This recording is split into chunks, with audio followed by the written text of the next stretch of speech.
Tyla, cible d'appel au boycott. Un de ses concerts annulés au Nigeria après une intense campagne sur les réseaux sociaux. Tyla must not have that show. D'autres artistes sud-africains également visés. Ces stars de l'afro-pop et de l'amapiano ont toutes eu des concerts annulés dans les pays voisins, en particulier au Zimbabwe. Le gouvernement sud-africain s'en inquiète. Majority of South African artists perform on the continent.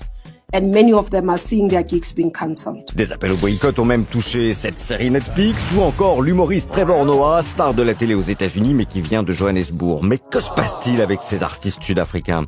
Des influenceurs, des internautes, ailleurs en Afrique, reprochent à ces artistes de ne pas clairement prendre position contre les violences qui visent les travailleurs immigrés en Afrique du Sud. En effet, ça fait plusieurs mois qu'il y a des manifestations qui réclament l'expulsion des travailleurs étrangers d'Afrique du Sud. We're tired of foreigners taking jobs from us. We're tired of foreigners busy marking our mothers.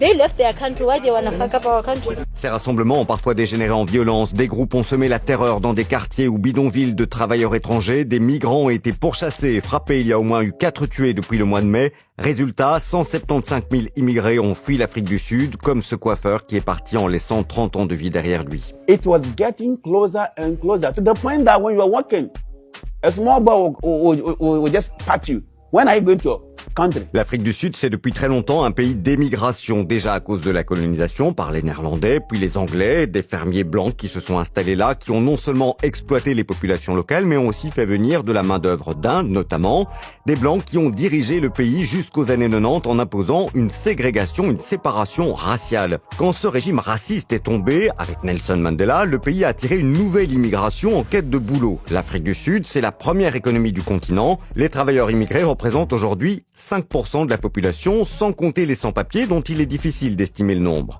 Or, le chômage, il est quand même très élevé, plus de 30%, même 45% de chômage chez les jeunes. Dans ce contexte, une partie de la population se retourne contre ces travailleurs immigrés. They must go, they must leave our communities.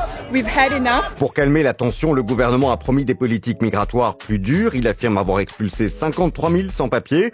Mais cette situation, elle a créé une crise avec d'autres pays comme le Nigeria ou le Ghana qui accusent l'Afrique du Sud de ne pas en faire assez face à la haine raciale. C'est là qu'un débat s'est aussi ouvert sur la responsabilité des artistes. Artists should use their voice. It wasn't Tyla that did that. Why do you need her to speak? This is not the time for Tyla to come and perform in Nigeria. Et puis il faut dire aussi que ces tensions avec les travailleurs migrants, elles font un petit peu oublier que l'Afrique du Sud, 35 ans après la fin de la ségrégation raciale, est considérée comme le pays le plus inégalitaire au monde parce que 10% de la population détient toujours plus de 80% des richesses du pays.